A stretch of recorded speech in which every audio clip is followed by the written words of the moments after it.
Fala aí, fanático vascaíno, fanática vascaína, um bom dia para você. Bom ter a sua companhia aqui logo cedo para o nosso Café Vascaíno.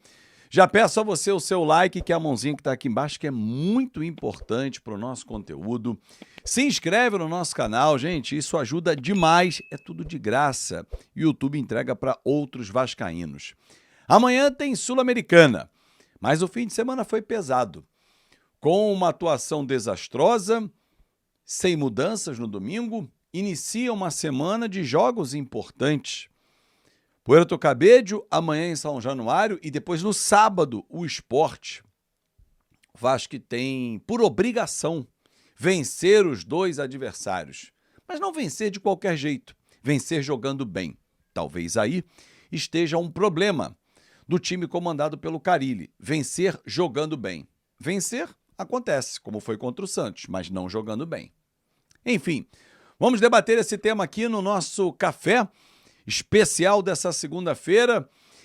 E eu já começo pelo seguinte: quais são as opções que tem a diretoria do Vasco? Porque muita gente fala assim, e ontem nos grupos de WhatsApp, então, bombaram.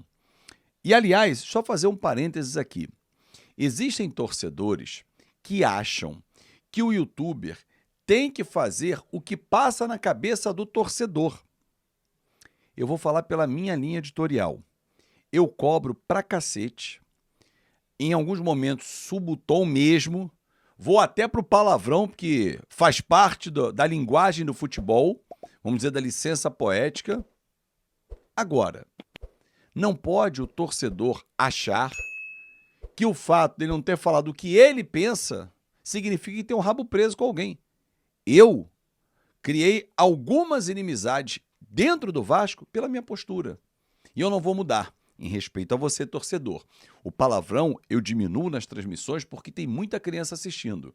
Então eu tento me controlar. Só isso. Dito isso, vamos seguir. Fábio Carille continua com um péssimo trabalho, com um desempenho horroroso, com uma escalação que até agora não tem nenhum argumento convincente. E não sei se houve a conversa pós-jogo do presidente Pedrinho com o Fábio Carille para entender porquê daquela escalação, né? Tem que ter o porquê. 8, né? Enfim. E a matemática não fecha, né? Porque você coloca 8 jogadores na reserva, você não consegue colocá-los de novo em campo, porque só podem substituir 5. Então, 3 titulares não entrariam em campo. Como não entraram? Mas, enfim. Amanhã tem um jogo importantíssimo. Se o resultado não vier, como é que faz? Vai esticando a corda? Vai. Até quando? Pô, o resultado veio. Ganhou de 3-0 do Puerto Cabello. Legal. Jogou bem? Jogou bem. Aí vai pro Sport. Pô, ganhou do Sport. Aí toma uma porrada do Ceará. Qual é a convicção que vai ter para definir a situação? Não dá ainda para avaliar o trabalho? Estamos caminhando para o início do 4º mês de trabalho. Não dá para entender que não houve evolução, que não há desempenho do Vasco, há uma confusão dentro de campo, um péssimo posicionamento defensivo, não há uma jogada ensaiada, não há um trabalho de triangulação do lado do campo. Ainda não deu. Ok. Então o Vasco amanhã vai para pegar o Puerto Cabello. Azevedo, mas e se o Pedrinho resolver tirar? Então, amanhã, aconteça o que acontecer, o time pode vencer jogando mal, mas venceu por 1-0, por 2-1, sei lá. Aí ele vai mandar embora. Aí ele vai olhar para o mercado. O que o Pedrinho precisa olhar? Claro que o Carlos Amodeu, que é o CEO da SAF, participa dessa escolha pela questão financeira. Mas treinador é gasto ou investimento? Ponto 1 para você responder aqui no comentário. Ponto 2. A história que ele tem no futebol vitoriosa conta na hora? Conta. A proposta de jogo que ele tem que encaixar no atual elenco, porque não vai mudar. No meio do ano, algumas peças ainda podem chegar. Isso também tem que contar. Dentro do orçamento do Vasco, que aí é onde entra o Amodeu, também. Então são muitas variáveis para serem levadas em consideração. E aí você chega num filtro. Cabe o Diniz nesse nosso time? Com o atual elenco que ele tem, ou que ele teria nas mãos, esse elenco jogaria no estilo Fernando Diniz? Só para que você tenha uma ideia, torcedor, o Diniz no Fluminense jogava com André e Martinelli, 2 volantes que sabem sair para o jogo. Quem são os 2 volantes do Vasco que sabem sair para o jogo? Só uma ideia. Ele entrava como um terceiro zagueiro e abria os zagueiros para sair para o jogo. Só isso. Bom, o Vasco não troca passes. É característica dos jogadores? É característica do treinador? Pedrinho gosta muito do Fernando Diniz? Gosta. Eu gosto do Fernando Diniz? Gosto. Mas não vejo esse elenco encaixando no Diniz. Seria muito interessante se o Diniz viesse para o Vasco com uma proposta diferente de jogo. Não aquela que ele joga sempre, porque ele teria que adaptar ao elenco do Vasco. Pô, então não dá. Já que ele não vai adaptar, ele é um samba de uma nota só. Então vamos lá. Vamos partir pro Luiz Castro. Esquece. Luiz Castro não cabe no orçamento do Vasco. Ponto. Não adianta nem falar. Pô, Dorival Júnior. Dorival Júnior talvez não caiba no orçamento do Vasco.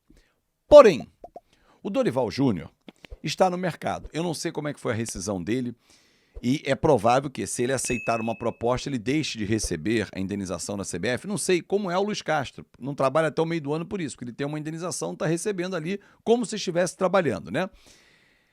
Mas o Dorival Júnior não encaixa nesse time. O Dorival Júnior já fez cada time jogar bem com peças inferiores a essas que o Vasco tem hoje.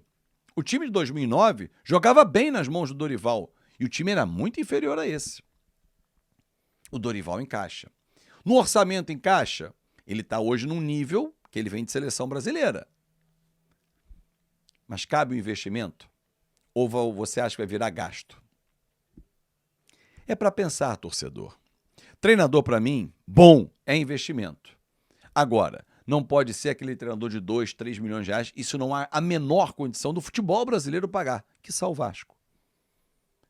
Mas se você tiver que investir R$1 milhão para pagar num treinador que vai dar resultado, porque ele já deu resultado no Vasco, que é o Dorival, por exemplo, é uma opção. O Jorginho, na Série B, com um time muito inferior, rodou o Vasco. Lá atrás, em 15 para 16, também quase salvou, mas o estrago foi grande, ele não conseguiu salvar de uma queda, mas fez um bom trabalho e é mais barato. Estou dando algumas opções aqui, pensando. Tem que negociar, obviamente. Agora, o fato é, a impressão que eu tenho é que o Carille está apenas cumprindo aviso prévio. Se jogar bem e ganhar terça, ele tem fôlego para sábado. Se jogar bem e ganhar, tem fôlego para terça. Aí toma uma pancada do Ceará, tem o clássico com o Flamengo. Vai esperar tomar mais uma pancada? É para pensar. Convicção. Esse tem que ser o lema do Vasco, porque é inegociável. O ganhar ou perder faz parte, mas a forma como joga é inegociável. Um grande abraço, torcedor. Muito obrigado pelo carinho. Até mais tarde no nosso Na Conta KTO. Meio-dia, eu, você e o Rei Kraus. Tchau!